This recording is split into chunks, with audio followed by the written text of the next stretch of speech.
अस्सलामु अलैकुम, Farina Mohammad with you.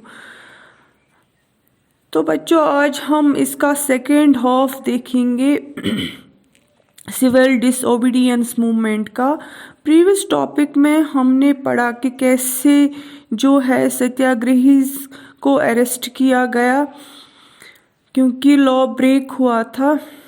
अब हम देखेंगे आज अब ये जो लॉ ब्रेक किया है गांधी जी ने, सिविल डिसओबीडियंस मूवमेंट ला दिया, लोगों ने टैक्स भरना भी बंद किया।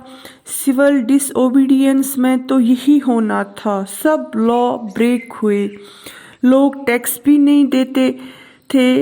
इन सभी रीजन से अब यहाँ पे क्या किया गया कि ब्रिटिशर्स और गुस्से में आ गए। इन्होंने 1 लाख सत्याग्रहीज को अरेस्ट किया along with Gandhi ji and other top leaders. तो इनको अरेस्ट करना शुरू कर दिया ब्रिटिशर्स ने, और इसके बाद लॉर्ड इरविन जो वायसरॉय थे, उन्होंने ब्रिटिश इंडिया के, उन्होंने गांधी जी के साथ इरविन पैक्ट साइन किया अपने नाम से। अब इस पैक्ट में क्या था,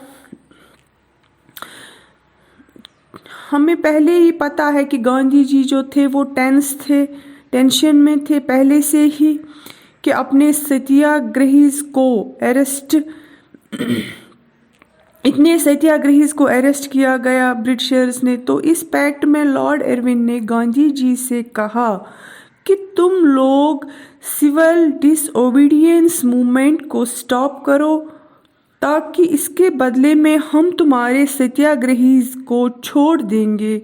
और इस इरविन पैक्ट में हम ये बात करेंगे कि कैसे हम इंडियन गवर्नेंस को लाएंगे, और इसके बारे में बात होगी सेकेंड राउंड टेबल कॉन्फ्रेंस में।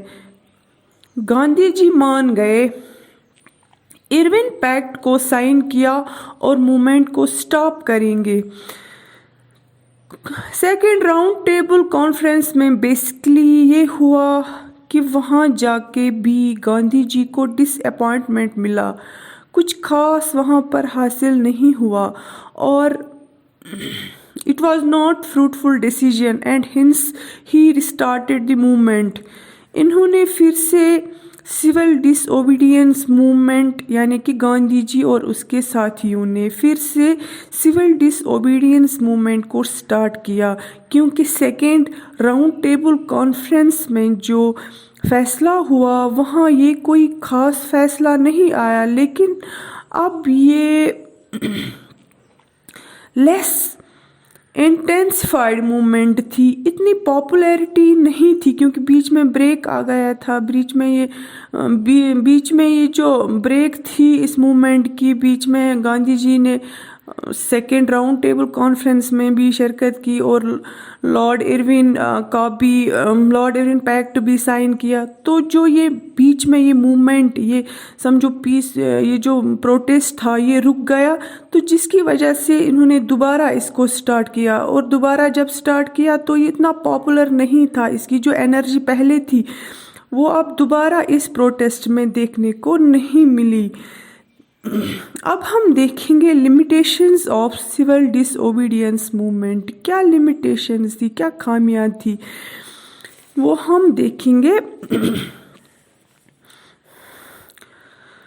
लिमिटेशंस में वोमेंस का भी है, हमें पढ़ना है। वोमेंस जो है फॉरेन गुड्स की जो दुकानें हैं, जो लीकर की दुकानें हैं, शराब वगैरह, इसको ब्लॉक कर दिया जाए ताकि जो इस मूवमेंट में वोमेंस क्योंकि वुमेन्स की भी पार्टिसिपेशन थी, नॉट ओनली मेंस। खासकर जो अपर क्लास की वुमेन्स थी, इन्होंने पार्टिसिपेट ज़्यादा किया इस सिविल डिसओबीडियंस मूवमेंट में।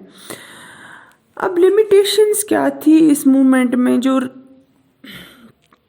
Cast, religion and caste equality नहीं आ रही थी। Doctor B.R. Ambedkar demanded low caste, जो कि लो कास्ट के थे, ही demanded a separate electorate for Dalits.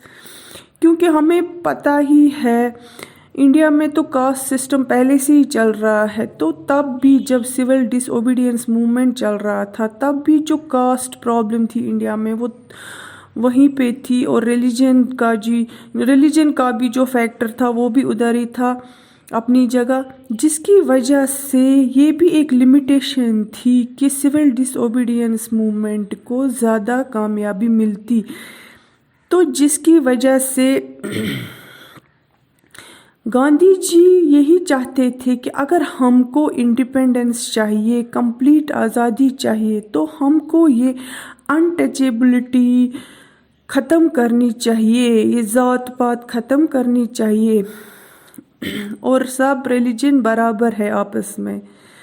Finally Gandhi ji और अंबेडकर जी के बीच में, जिसको हम फादर ऑफ अंबेडकर जी, जिसको हम फादर ऑफ इंडियन कॉन्स्टिट्यूशन भी बोलते हैं, के बीच में, गांधी जी और अंबेडकर के बीच में एक यहाँ पर समझौता हुआ और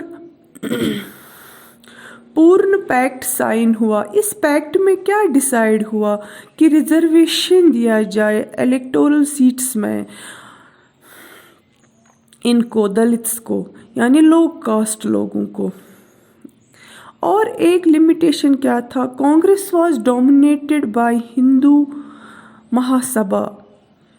कांग्रेस में जो सारे मेंबर्स थे वो हिंदू ही थे, और इसी वजह से मुस्लिम्स कुछ खास जुड़ नहीं पाए। मुस्लिम्स वायर एलिनेटेड, क्योंकि पहले से ही ब्रिटिशर्स हिंदू मुस्लिम को डिवाइड कर रहे थे, डिवाइड एंड रूल पॉलिसी चल रही थी। तो ये हमने आज सेकेंड हाफ भी इसका कंप्लीट किया। अल्लाह हाफिज़।